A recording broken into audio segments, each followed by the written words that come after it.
ये आकाशवाणी रायपुर है। छत्तीसगढ़ी समाचार बुलेटिन के संग सुहैल खान यजदानी के जय जोहार। अब सुनाओ आज के प्रमुख समाचार। किसान पंचायत और वन समिति मन के आय बढ़ाए खातिर प्रदेश में आज ले मुख्यमंत्री वृक्षारोपण प्रोत्साहन योजना के शुरुआत करेगी।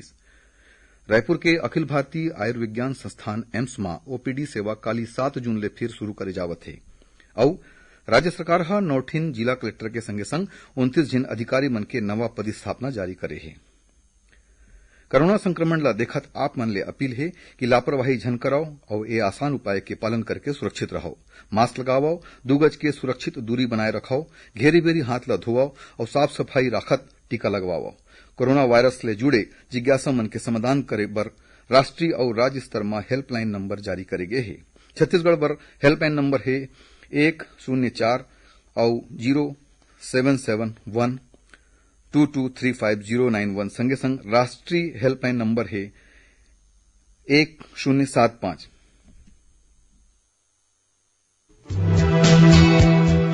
सुनो एक जरूरी संदेश। कोविड महामारी के खिलाफ देश एकजुट होकर लड़त है। आपो मन हमर संग सुरक्षा और बचाव के 3 सरल जरूरी उपाय के संकल्प लेवो। पहली उपाय, जब भी घर ले बाहर निकलो मास्क जरूर लगावो। दूसरा उपाय, लोगन ले 2 गज के सुरक्षित दूरी रखना ही जरूरी। तीसरा उपाय, अपन हाथ घेरी बेरी साबुन और पानी ले बने असन धोवो। ये 3 आसान उपाय अपना के आप मन कोरोना ला हरा सकत हो।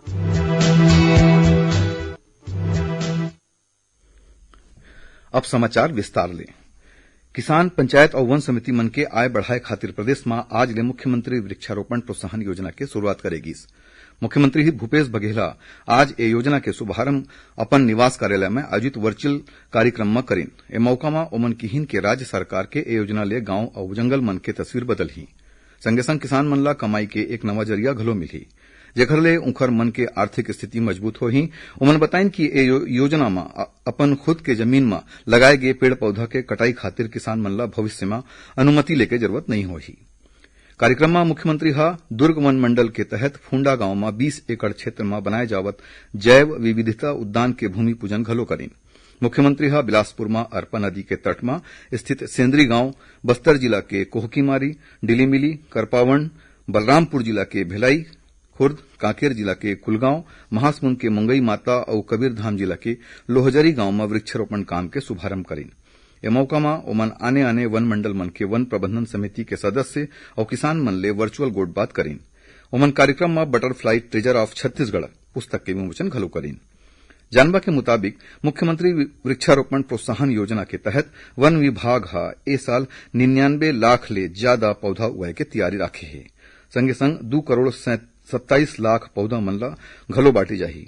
ए योजना में जौन किसान मन खरीफ बछर 2020 में धान के फसल ले हवय, ओमन कहूं धान के फसल के बदला अपन अपन खेत में वृक्षारोपण करथे तो ओमन ला अवैया 3 बछर तक हर साल 10,000 रुपया प्रति एकड़ के दर ले प्रोत्साहन राशि दे जाही। मुख्यमंत्री भूपेश बघेल आज अपन निवास परिसर में हर्रा और चार के पौधा लगा के पर्यावरण के देखरेख और ओला बढ़ाए खातिर अपन संकल्प ला दोहराइन। श्री बघेल ए मौका में प्रदेशवासी मन ले अपन पर्यावरण ला साफ सुथरा और हरा भरा बनाए खातिर पौधा लगाए और उखर रक्षा करे के संदेश दीन। यति महिला और बाल विकास मंत्री अनिल भेड़िया आज अभनपुर के उपरवारा और आरंग के खपरी आंगनबाड़ी केंद्र मन में फलदार पौधा लगाइन। ए मौका में ओमन किहिन कि हमन ला पर्यावरण ला बचाना चाहिए। ओती दुर्ग पुलिस लाइन में कोरोना ले मौत होए पुलिसकर्मी मन के सुरता में कोरोना वॉरियर्स पार्क के आज शुभारंभ करेगी। इस दौरान दुर्ग रेंज के पुलिस महानिरीक्षक विवेकानंद सिन्हा और पुलिस अधीक्षक प्रशांत ठाकुर समेत आने आने पुलिस अधिकारी मन 100 ठीन नीम के पौधा लगाइन। रायपुर के अखिल भारतीय आयुर्विज्ञान संस्थान एम्स में ओपीडी सेवा काली 7 जून ले फिर शुरू करे जावत है। ओपीडी सेवा मन खातिर ऑनलाइन रजिस्ट्रेशन करे जा सकत है। इस दौरान हर दिन बिहनिया 9 बजे ले मंझनिया 1:30 बजे तक ब्रॉड स्पेशलिटी विभाग में अधिकतम 50 और सुपर स्पेशलिटी विभाग में अधिकतम 20 रोगी मन के इलाज करे जाही। इस दौरान रोगी और उखर परिजन मन ला कोरोना महामारी ले बचाव खातिर जारी दिशा निर्देश के पालन करना होही। राज्य सरकार अखिल भारतीय प्रशासनिक सेवा के 29 जिन अधिकारी मन के नवा पदस्थापना जारी करे है। ये आदेश में 9 जिला मन के कलेक्टर, 3 निगम आयुक्त समेत 3 जिन जिला पंचायत के मुख्य कार्यपालन अधिकारी मन ला बदले गए है।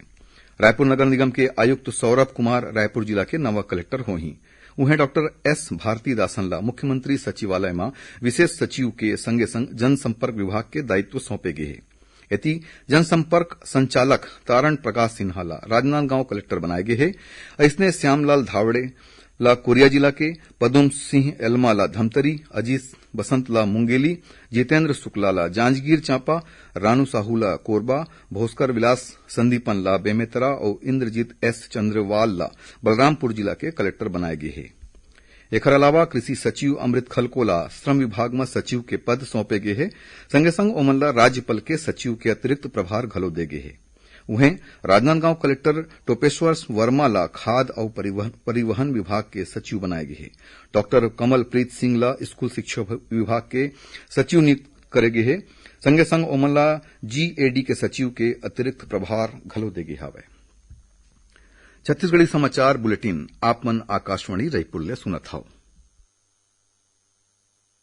छत्तीसगढ़ के खबर ले है आपकी वास्ता और खबर के विश्वसनीयता ले है हमार वास्ता।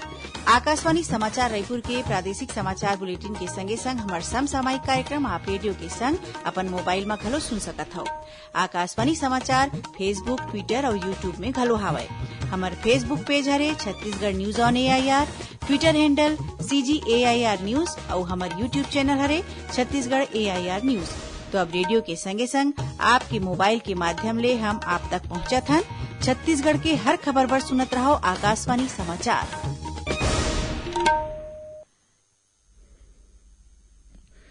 आओ अब आगू बढ़थन बाँचे समाचार कोती। आयकर विभाग ऑनलाइन रिटर्न भरे खातिर अपन नवा पोर्टल www.incometax.gov.in काली ले शुरू करत हवय।